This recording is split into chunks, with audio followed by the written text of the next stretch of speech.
Judas, versículos 1 y 2. Dice la palabra del Señor: Judas, siervo de Jesucristo y hermano de Jacobo, a los llamados, santificados en Dios Padre y guardados en Jesucristo, misericordia y paz y amor os sean multiplicados. Vamos a orar al Señor. Señor Dios nuestro, venimos de nuevo ante tu presencia rogándote que tú nos asistas.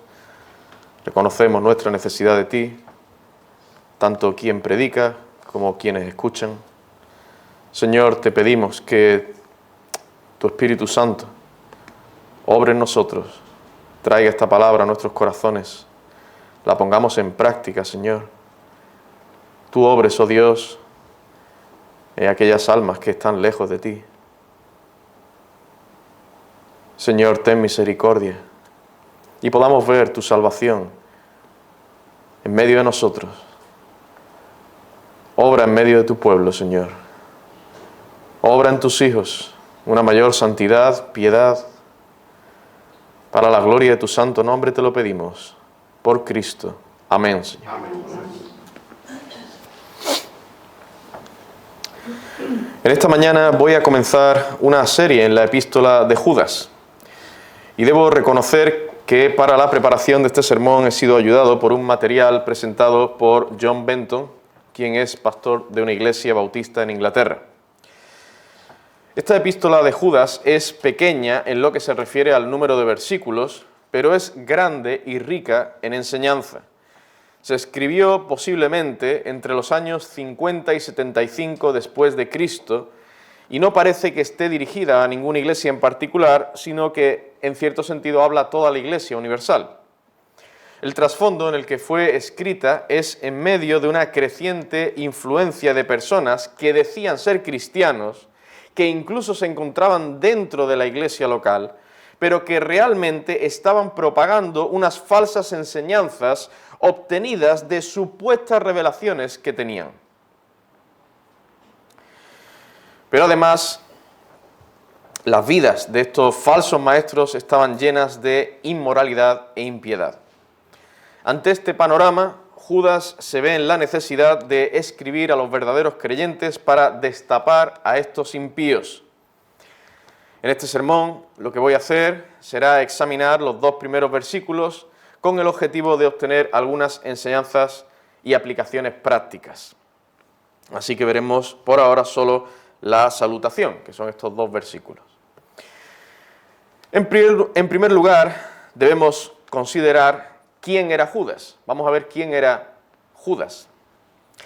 Dice en el versículo 1, Judas, siervo de Jesucristo y hermano de Jacobo. Judas era hermano de Jacobo, pero también era hermano del Señor Jesús. El más conocido es Judas Iscariote, ¿no? El que traicionó al Señor. Bueno, este no es Judas Iscariote. Este es otro que se llamaba igual, pero no es Judas Iscariote. Este hombre era hermano del Señor Jesucristo. Es interesante que en su presentación no quiere identificarse de esa forma, simplemente dice que es siervo de Jesucristo. Más adelante daré una posible razón por la que el apóstol prefiere no hacer ningún tipo de referencia a su lazo familiar con el Señor Jesús.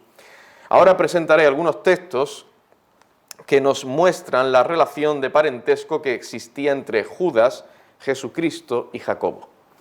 En una ocasión, los que eran de la localidad del Señor, donde donde se crió el Señor Jesús, le dijeron, Mateo 13:55, ¿no es este, refiriéndose a Cristo, el hijo del carpintero? ¿No se llama su madre María y sus hermanos Jacobo, José, Simón y Judas? Marcos 6, capítulo 6, versículo 3, ¿no es este el carpintero, hijo de María, hermano de Jacobo, de José, de Judas y de Simón? ¿No están también aquí con nosotros sus hermanas? En este punto me gustaría hacer un pequeño paréntesis y añadir algo. Quienes defienden que María permaneció virgen durante toda su vida están en un error. Y yo creo que estos versículos nos lo muestran claramente. María no solo tuvo hijos varones, sino también hijas, mujeres. Ella fue virgen cuando concibió al Señor Jesucristo por obra del Espíritu Santo, pero después se casó y tuvo hijos e hijas. Bien, hecho este paréntesis, volvamos al tema. Los pasajes de Mateo y Marcos que hemos leído nos muestran que Judas era hermano de Jacobo, pero también hermano de Jesús. Ahora bien, aquí surge la pregunta, ¿por qué el apóstol no se identifica de esta manera? Hermano de Jacobo y soy hermano también del Señor Jesús. No lo hace. ¿Por qué? Porque prefiere no hacer referencia a su parentesco con el Señor Jesucristo. Bueno, seguramente lo hizo por humildad. Él no se consideraba con unos derechos, privilegios o características especiales por tener ese vínculo familiar con el Salvador.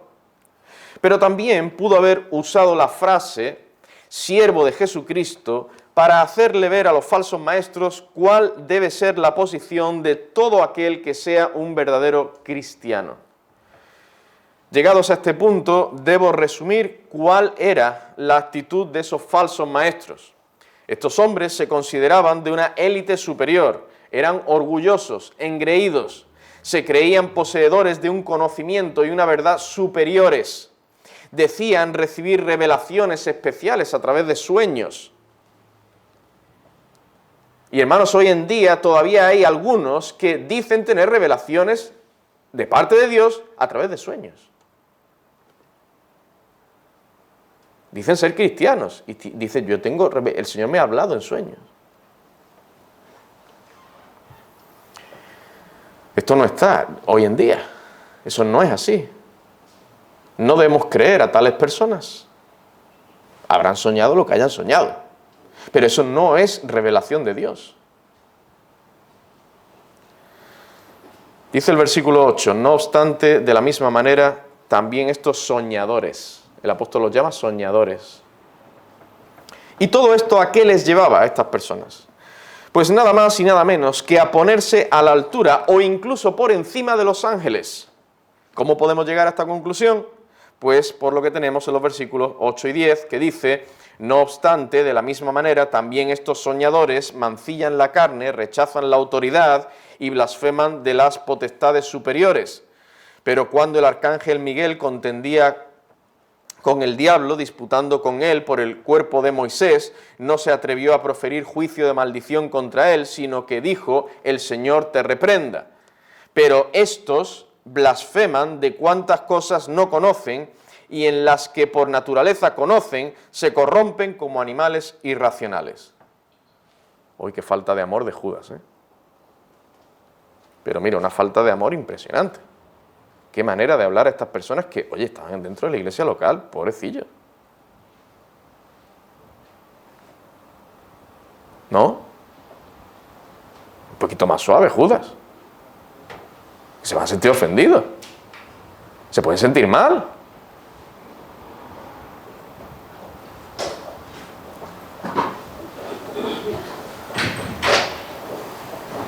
No, pero no fue esto lo que pensó Judas. No fue esto lo que pasó por su mente. Lo que él tenía en su mente, en su corazón, era un amor profundo. Amor, precisamente, hacia estas personas.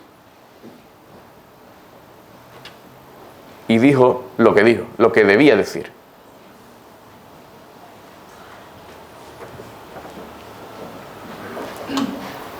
Ellos, estos falsos maestros, se creían con potestad para juzgar a los seres angelicales, ya fueran ángeles buenos o ángeles caídos. Blasfemaban de las potestades superiores sin ningún tipo de reparo, cosa que no hizo siquiera el arcángel Miguel ante el diablo. Pensaban que se encontraban a un nivel superior al de un mero hombre, un nivel cercano, incluso superior al de un ángel.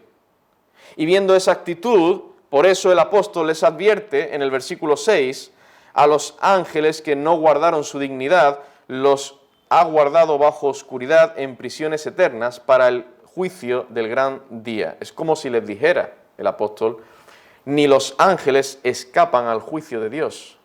Por tanto, ustedes que piensan ser algo más que meros hombres, no crean que escaparán del juicio divino si persisten en sus pecados. Pero estos falsos maestros no solo se ponían en un estatus superior, sino que había algo más grave en el fondo de todo esto. Rechazaban la autoridad del Señor Jesucristo. Las supuestas visiones que tenían y la verdad, entre comillas, la verdad que poseían, implicaba que las personas debían escucharlos a ellos, no a los apóstoles, los cuales hablaban en el nombre de Cristo. Escúchenos a nosotros, no a los apóstoles. Esos falsos maestros creían que tenían una verdad superior, un conocimiento pleno. ¿Qué ocurría entonces? Que en la práctica negaban al único dueño y Señor nuestro, negaban a Jesucristo.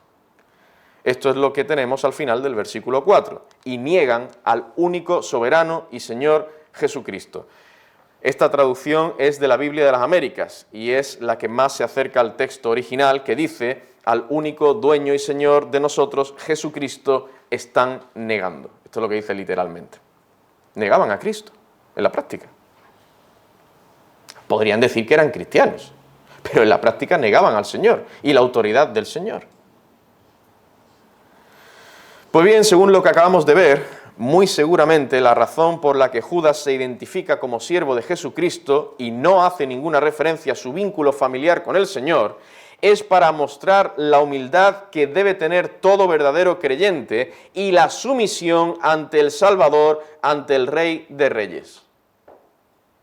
No solo humildad, sumisión ante el Señor, ante su voluntad.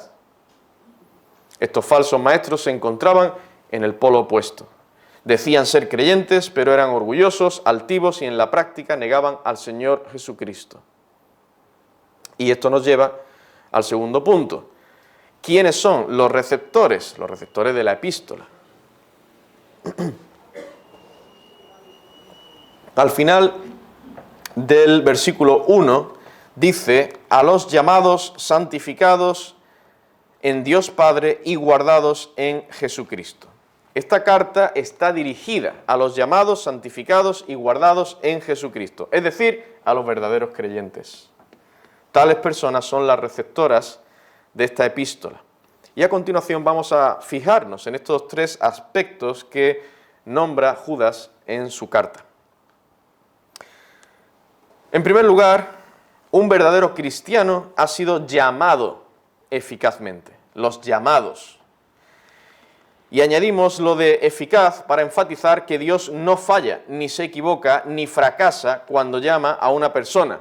¿Por qué decimos esto? Porque hay algunos hoy en día que piensan que alguien puede ser llamado por Dios, que alguien puede llegar a ser creyente y sin embargo después de un tiempo dejar de ser creyente.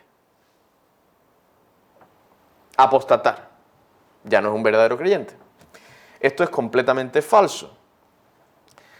¿Recordáis la cadena de oro que tenemos en Romanos 8:30?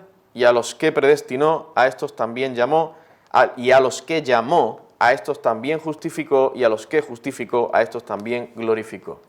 Aquellos a los que Dios llama serán glorificados, estarán con el Señor por toda la eternidad, por tanto no pueden apostatar, perseverarán en la fe hasta el fin. ¿Recordáis la perseverancia de los santos? Ya lo vimos. Bien, con esto no estoy diciendo que un verdadero creyente no puede caer en algún pecado grave o que pudiera alejarse de su Padre Celestial durante un tiempo. Sin embargo, seguro que al final volverá al redil. Si en verdad es un hijo de Dios, no se perderá definitivamente.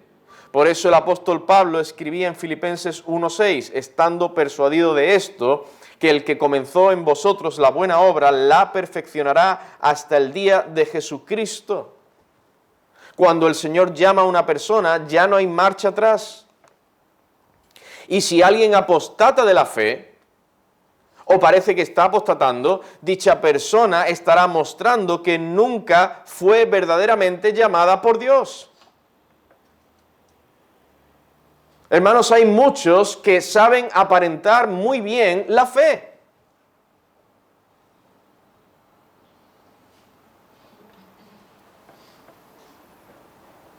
Hay muchos que saben vestirse muy bien de cordero.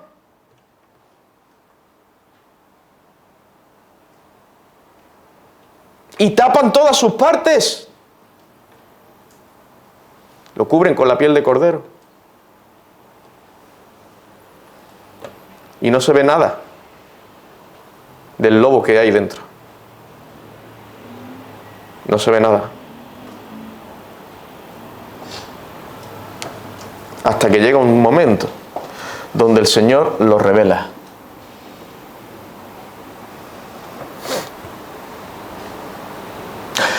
Ay, si no lo hace aquí. Está aquel día donde muchos le dirán: Señor, Señor, mira todo lo que hicimos en tu nombre. Señor, que fuimos cristianos. Cristianos. El Señor les dirá: apartaos de mí, hacedores de maldad, nunca os conocí.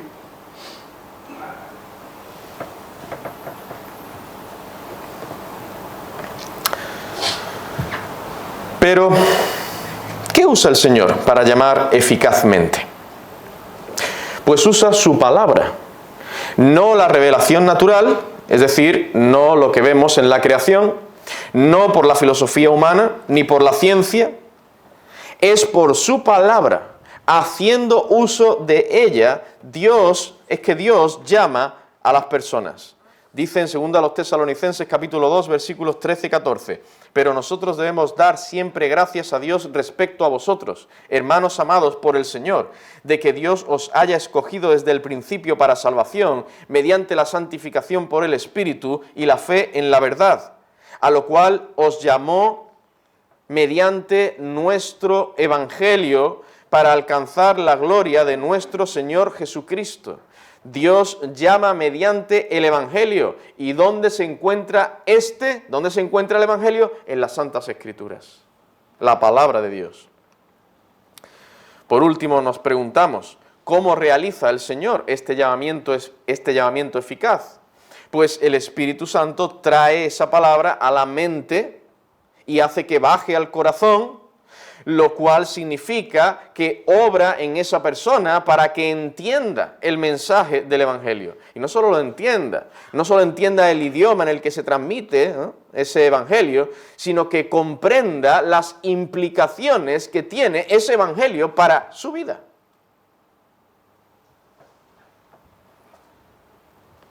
Hace que verdaderamente comprenda, entienda el mensaje del Evangelio y sus implicaciones y por consiguiente vea sus pecados y esa persona vea también su necesidad de un Salvador, se arrepienta y tenga fe salvadora en Cristo. Esto lo obra el Espíritu Santo. Dice en Efesios capítulo 1, versículos 17 y 18, el Dios de nuestro Señor Jesucristo, el Padre de gloria, os dé espíritu de sabiduría y de revelación en el conocimiento de Él, alumbrando los ojos de vuestro entendimiento, para que sepáis cuál es la esperanza a que Él os ha llamado y cuáles las riquezas de la gloria de su herencia en los santos. Es Dios quien alumbra los ojos del entendimiento. A nosotros a veces nos gustaría poder alumbrar el entendimiento de otras personas. Pero ¿cómo esa persona no ve lo que Dios dice en su palabra? ¿Cómo no entiende lo que tiene que hacer esa persona? ¿Cómo no ve su situación espiritual? Es Dios, hermanos, y por eso nosotros tenemos que clamar por almas perdidas y por nuestros seres queridos que no son creyentes, que Dios les alumbre. Al llamar a una persona, el Señor renueva el corazón, alumbra el entendimiento y lleva a esa persona a Jesucristo y renueva su voluntad. Así hemos sido llamados, queridos hermanos, y este llamamiento es para que seamos santos. Por eso Judas sigue diciendo, santificados en Dios Padre. Es lo que vamos a ver en segundo lugar, santificados, los llamados y santificados. El Señor nos ha santificado. ¿Y qué significa esto? La santificación consta, podríamos decir, de dos partes. Estas son inseparables, en el sentido de que una sigue a la otra necesariamente. Y no son dos tipos de santificación, es una sola. Lo que ocurre es que nosotros distinguimos, por así decirlo, dos fases de la misma. Por un lado tenemos la santificación definitiva y por otro la santificación progresiva. Veamos primero la santificación definitiva. La palabra santo significa apartado para un uso sagrado para Dios. Por eso podemos decir que cuando una persona ha sido santificada, significa que ha sido apartada para servir al Señor. Tal persona ya no vive para la carne, sino para el Espíritu. Antes estaba en el mundo, deleitándose en sus pecados, pero ahora todo su ser, cuerpo y alma, está dedicado, entregado, apartado para Dios. Dice en Romanos capítulo 6, versículos 17 y 18, pero gracias a Dios que aunque erais esclavos del pecado, habéis obedecido de corazón a aquella forma de doctrina a la cual fuisteis entregados, y liberados del pecado, vinisteis a ser siervos de la justicia. Hemos sido liberados, santificados en este sentido, apartados para Dios. Liberados del pecado, siervos de la justicia, siervos del Señor. La santificación definitiva se produce entonces cuando el Espíritu Santo obra en el corazón de una persona que está muerta espiritualmente y entonces le da vida espiritual. Tal persona ya puede ver la luz, seguramente no con tanta claridad o nitidez como otro creyente que lleva muchos años en la fe, pero puede ver las realidades espirituales que antes no veía. Ya no está ciego ante las cosas de Dios, ante su pecado. Se da cuenta que es un miserable pecador que necesita un Salvador. Se da cuenta, ve, entiende que no hay otro Salvador, sino el Señor Jesucristo. Y que tiene que ir a Él humillado y arrepentido. A partir de ese momento empieza una nueva vida que deberá estar caracterizada por un crecimiento en el conocimiento de Dios, en la comunión con Él y en la aplicación de su palabra. En definitiva, debe haber un crecimiento en santidad. Y esto es lo que llamamos santificación progresiva. La santificación definitiva, Dios nos saca del mundo, nos rescata y ahora nos santifica. Esa santificación sigue. Y es lo que llamamos santificación progresiva. Esta comienza desde la conversión y termina al final de la vida en esta tierra. Antes de ser hijos de Dios no puede haber santificación progresiva, ya que no se puede crecer en santidad siendo un impío. Y tampoco después de esta vida, pues los que estén con el Señor ya habrán sido perfeccionados.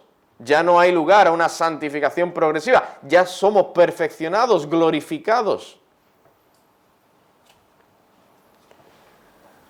Así que la santificación progresiva solo es posible en un verdadero creyente durante esta vida. La idea de un progreso en santidad se puede apreciar en muchos pasajes de la Escritura. Esto no es algo que se inventan los teólogos, esto está en la palabra de Dios. Hay muchos pasajes, pero quizá en 1 Tesalonicenses capítulo 5, versículo 23 es donde aparece más explícito.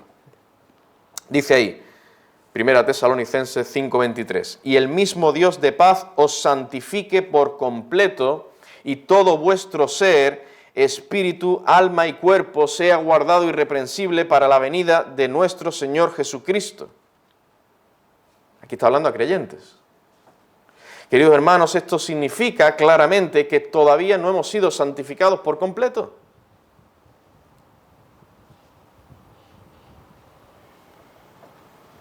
Quien piense que ha llegado a un nivel tal de santidad que ya Complicado ser más santo.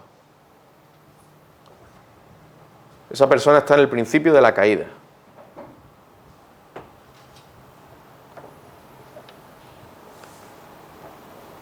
Fijaos, ¿qué dijo el mismo apóstol Pablo? Pablo, Filipenses 3:12. No que lo haya alcanzado ya, ni que ya sea perfecto.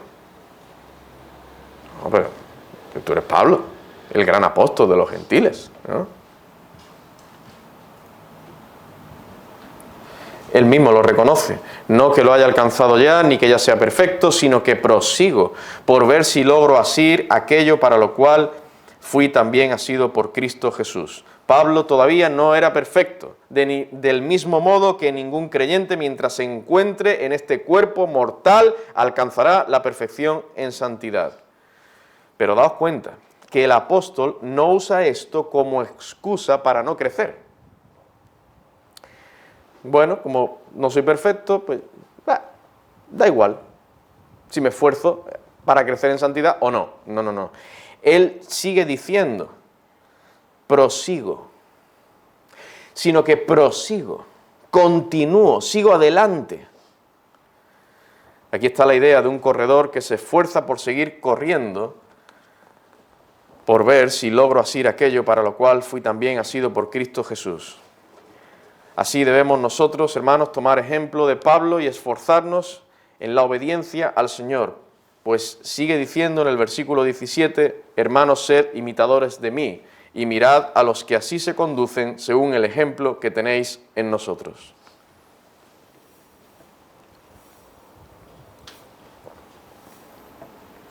Hay tal cosa como la doctrina de la imitación en las Escrituras. Tenemos que poner nuestra mirada en Cristo primero y básicamente, pero la Biblia nos enseña a imitar también el ejemplo de hombres fieles de Dios. Esto está en la Escritura. Nos lo dice el Señor. Sed imitadores de mí y mirad a los que así se conducen. O sea, mirad para seguir su ejemplo. No, que solo nos miramos y ya. Y después no. Se está refiriendo a mirar para seguir su ejemplo. Mirad a los que así se conduce según el ejemplo que tenéis en nosotros. Nosotros, entonces, hermanos, tenemos que seguir, mirar e imitar el buen ejemplo de hombres fieles, hombres y mujeres piadosos.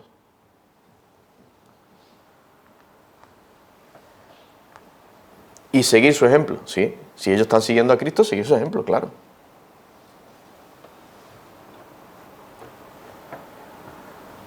En tercer lugar, el cristiano es guardado en el Señor Jesucristo. Llamados, santificados, guardados en Jesucristo. Y ya lo decía antes, el que ha sido llamado eficazmente será santificado y guardado, preservado de apartarse definitivamente de Dios. Es el Señor quien nos guarda. Él obra en nuestras mentes, en nuestros sentimientos y en nuestra voluntad, de tal forma que nos hace perseverar en sus caminos. ¿Significa esto que no tenemos que hacer nada para perseverar? ¿Podemos estar despreocupados que de todas formas Dios nos guardará? De ninguna manera. Ya antes hemos dicho que el crecimiento en santidad requiere de esfuerzo y constancia en la obediencia al Señor, pues de igual modo, para evitar caer en la apostasía, para ser guardados tenemos que ser responsables y aplicar las diferentes exhortaciones y advertencias que tenemos en la palabra de Dios. Si no fuera así, el Señor no nos daría advertencias en su palabra. Si no pudiéramos caer, no, pero hay advertencias, hay exhortaciones que tenemos que hacer caso y obedecer. Por ejemplo, si la palabra de Dios nos dice en 1 Tesalonicenses 5:17, orad sin cesar, pues tendremos que esforzarnos en no dejar de orar. Y si en el versículo 22 nos dice absteneos de toda especie de mal, pues tenemos que abstenernos de toda especie de mal. Nosotros tenemos que abstenernos. Si Éxodo 20:12 nos dice o nos ordena honrar a nuestro padre y a nuestra madre, pues somos nosotros los que tenemos que luchar para obedecer lo que nos manda el Señor. Dios no va a honrar a nuestros padres por nosotros. Tú y yo somos los que tenemos que hacerlo. Dice en Proverbios 4:23, sobre toda cosa guardada, guarda tu corazón. No dice ahí, sobre toda cosa guardada, no te preocupes, que ya Dios guardará tu corazón. No. Guarda tu corazón.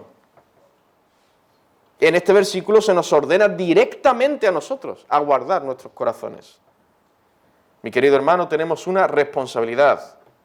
Sí, Dios obra de forma misteriosa que no podemos explicar ni comprender plenamente, pero obra en nosotros de tal forma que inclina nuestra mente, nuestros afectos y nuestra voluntad para que perseveremos en sus caminos, pero nosotros tenemos que esforzarnos en ello.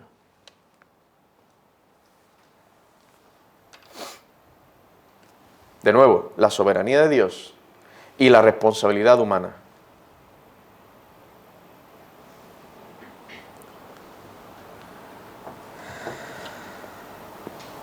Así que la carta de Judas está dirigida a los verdaderos creyentes que, entre otras cosas, se caracterizan porque han sido llamados, santificados y guardados. En tercer y último lugar, veremos algunos elementos esenciales en la vida cristiana. En el versículo 2 de la epístola de Judas dice: misericordia y paz y amor os sean multiplicados. Después de decir a quiénes va dirigida la carta, a los verdaderos hijos de Dios, el apóstol quiere mostrarles cuál es el deseo de su corazón para ellos. Él desea que la misericordia, la paz y el amor les sean multiplicados. Estas tres cosas son elementos esenciales en la vida cristiana. No son los únicos, pero son esenciales en la vida cristiana. Dios los otorga a sus hijos de pura gracia, aunque nosotros debemos ponerlos en práctica. Tenemos esta responsabilidad. Veamos en primer lugar la misericordia. Dice Oseas 6, capítulo 6, versículo 6. Misericordia quiero y no sacrificio, y conocimiento de Dios más que holocaustos. El Señor no quiere una mera religiosidad externa. Él desea, entre otras cosas, que seamos misericordiosos. Él es un Dios que manifiesta su infinita misericordia para con los hombres. Y así quiere que hagamos nosotros también para con los demás. Hermanos, un cristiano se caracteriza por ser una persona misericordiosa. Pero alguien podría preguntar, ¿cómo voy a manifestar misericordia por un individuo que me hace tanto daño? Que es malvado.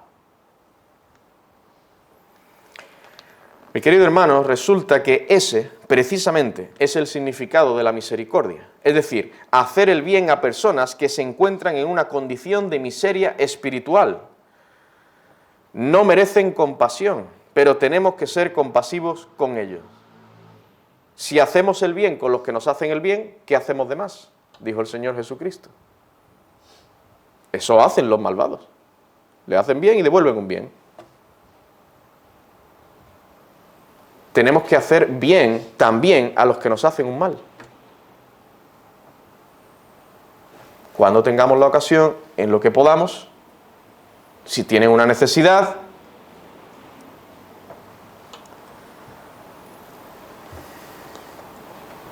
hermanos, piensa que esa es nuestra situación ante un Dios perfectamente santo. Le ofendemos muchas veces cuando pecamos. Sí, somos sus hijos, pero le ofendemos cuando pecamos. Por nosotros mismos no merecemos su bien, su bendición. Pero Él continúa siendo misericordioso para con nosotros. Nosotros entonces tenemos que ser misericordiosos para con los demás. Otro elemento fundamental en la vida cristiana es la paz. La paz para con Dios y para con el hombre. La paz con Dios solo se consigue a través de Cristo.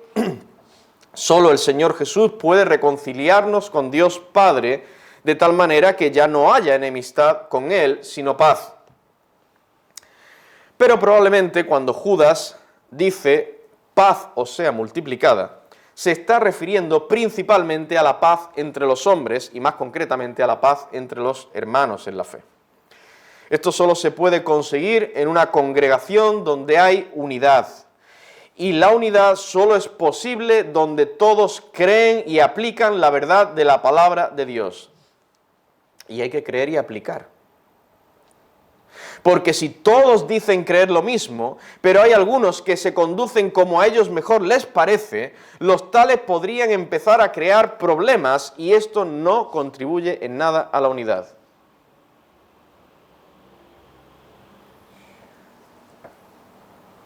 Hermanos, todos tenemos que creer lo que Dios dice en su palabra, la verdad de la palabra de Dios, una misma mente, un mismo parecer, pero también todos tenemos que aplicar esa palabra.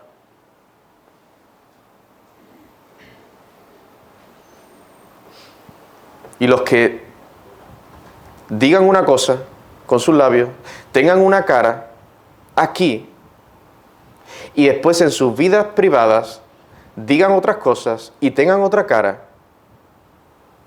eso va a dañar a la iglesia también.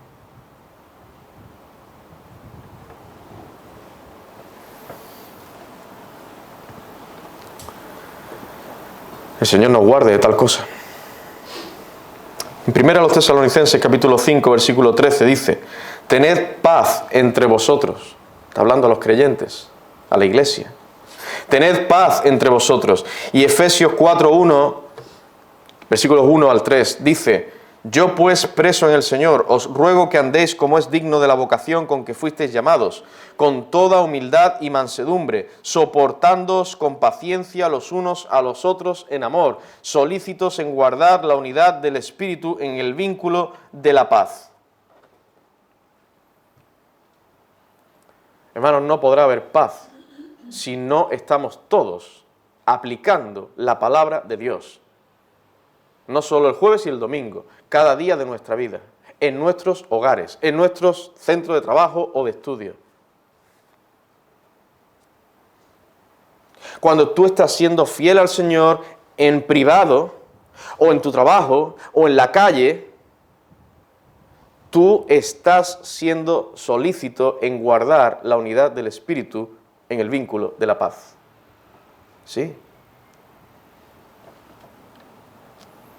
Y hermanos, como dice aquí, con toda humildad y mansedumbre, soportándonos con paciencia los unos a los otros, soportándonos con paciencia y con amor los unos a los otros aquí. Así habrá paz. Si no, no habrá paz. Y cada uno estará pensando en sí mismo, en mí mismo, y en yo, y en mí mismo, y en lo que yo pienso, y lo que yo creo, y lo que yo quiero, y tal.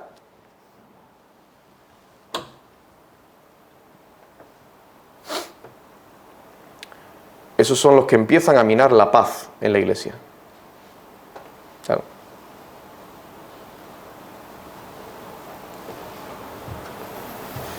Por último tenemos el amor. El amor es el elemento más importante en la vida de un cristiano. Cuando le preguntaron a Cristo cuál es el gran mandamiento en la ley, Él respondió, Mateo 22, 37 al 40, amarás al Señor tu Dios con todo tu corazón y con toda tu alma y con toda tu mente. Este es el primero y grande mandamiento, y el segundo es semejante, amarás a tu prójimo como a ti mismo. De estos dos mandamientos dependen toda la ley y los profetas. Los 10 mandamientos, en resumen, se basan en el amor. Este don del Señor es tan importante que el Espíritu Santo inspiró al apóstol Juan para que escribiera una epístola donde se habla abundantemente del amor. Y concretamente en el capítulo 4 de Primera de Juan, versículo 18, dice: el que no ama no ha conocido a Dios, porque Dios es amor. El apóstol Pablo emplea todo un capítulo en su primera carta a los Corintios para hablar del amor. Y dice en el último versículo: y ahora permanecen la fe, la esperanza y el amor, estos tres, pero el mayor de ellos es el amor. Así que vemos que el amor no se deja a la percepción, al sentimiento o a lo que cada uno crea que es el amor. No, la Escritura nos prescribe, nos dice exactamente cuál es el verdadero amor.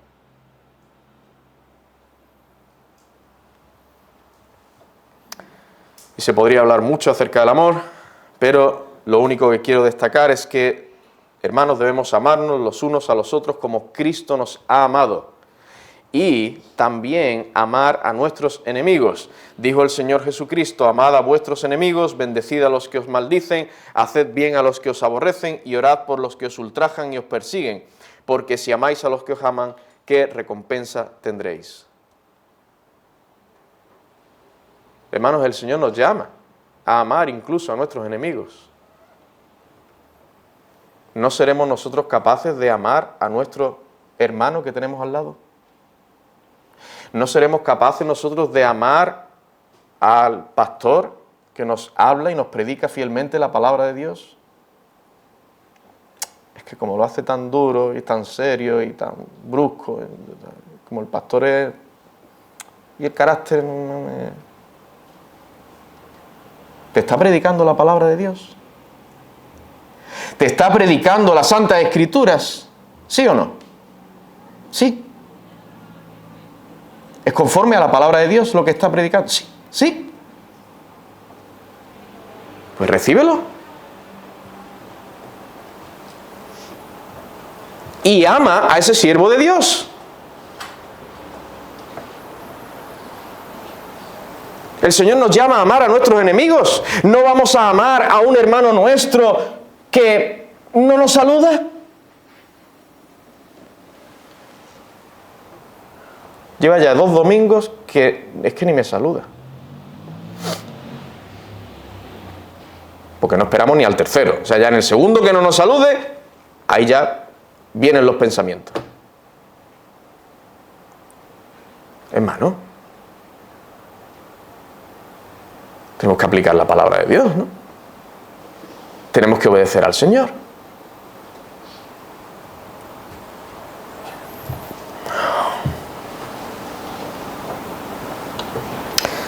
Quiere el Señor que en nuestra vida se pueda manifestar con claridad la misericordia, la paz con Dios, la paz con los hombres y el amor al Señor y a nuestro prójimo. Ya para terminar me gustaría traer algunas aplicaciones prácticas, brevemente.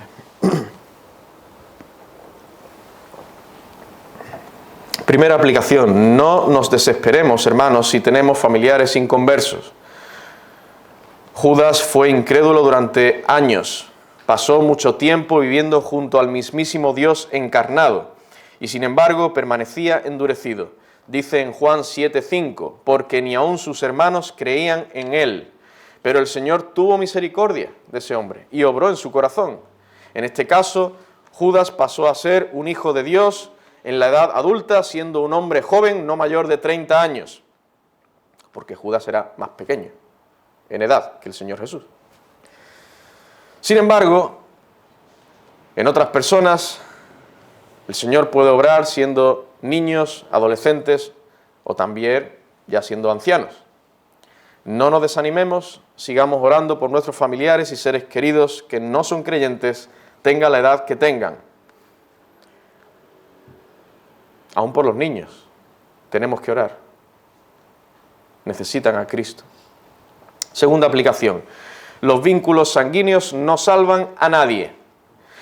No se nos dice nada en la palabra de Dios si algún hermano o hermana de Jesús permaneció en incredulidad, pero podría ser cierto. El Señor obró en Judas, pero pudo haberlo dejado justamente en su impiedad. Seguro que no fue salvo por tener unos lazos familiares con Jesús. Una persona seguro que no será salva por tener algún familiar creyente. Mi querido niño joven, no vas a ser salvo tú porque tus padres sean creyentes. Mi querido amigo, tú no vas a ser salvo porque tu esposa o tu esposo sea creyente. No. Los vínculos familiares, sanguíneos, no salvan a nadie. Es Dios quien salva. Por Cristo, en Cristo. Tercera aplicación, no olvidemos la misericordia, la paz y el amor. El apóstol Judas da duro a los falsos maestros. Él les acusa con toda claridad y firmeza, pero no olvida la misericordia, la paz y el amor. Dice en el versículo 23, a otros salvad arrebatándolos del fuego y de otros tened misericordia con temor, aborreciendo aún la ropa contaminada por su carne. Hay que ser misericordiosos, pero al mismo tiempo tenemos que guardarnos de los falsos maestros y mantenernos firmes en la verdad. Y eso es precisamente una muestra de amor hacia ellos. Claro.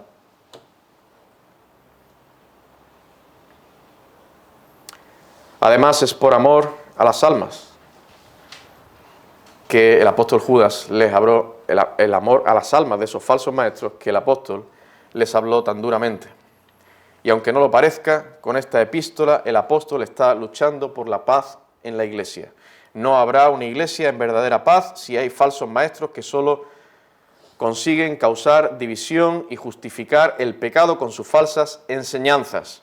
Para que haya paz se tiene que creer y aplicar la verdad de las Escrituras y se tiene que tratar con el pecado bíblicamente. Así tendremos primero paz para con Dios y también paz en medio de la congregación de los santos. El Señor tenga misericordia de esta iglesia y nos siga guardando, preservando como hasta ahora lo ha hecho, por su gracia y misericordia. Hermanos, tenemos que estar firmes en la verdad. Firmes en la verdad. Aplicando todo lo que hemos visto. Y ya seguiremos viendo en esta epístola cómo el apóstol Judas trata con todos esos falsos maestros. Vamos a orar al Señor.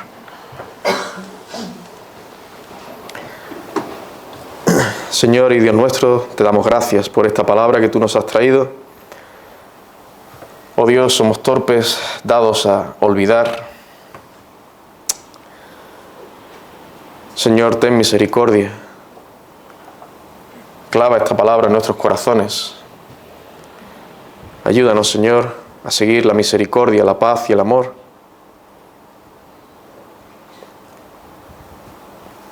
A conducirnos como hijos tuyos y no seguir nuestros propios pensamientos, Señor. Que nuestra mente esté llena de tu palabra para que la apliquemos en nuestras vidas. Señor, danos un verdadero amor para que tu nombre sea exaltado y glorificado en tu iglesia aquí. Te pedimos todo esto en el nombre precioso de Cristo. Amén, Padre.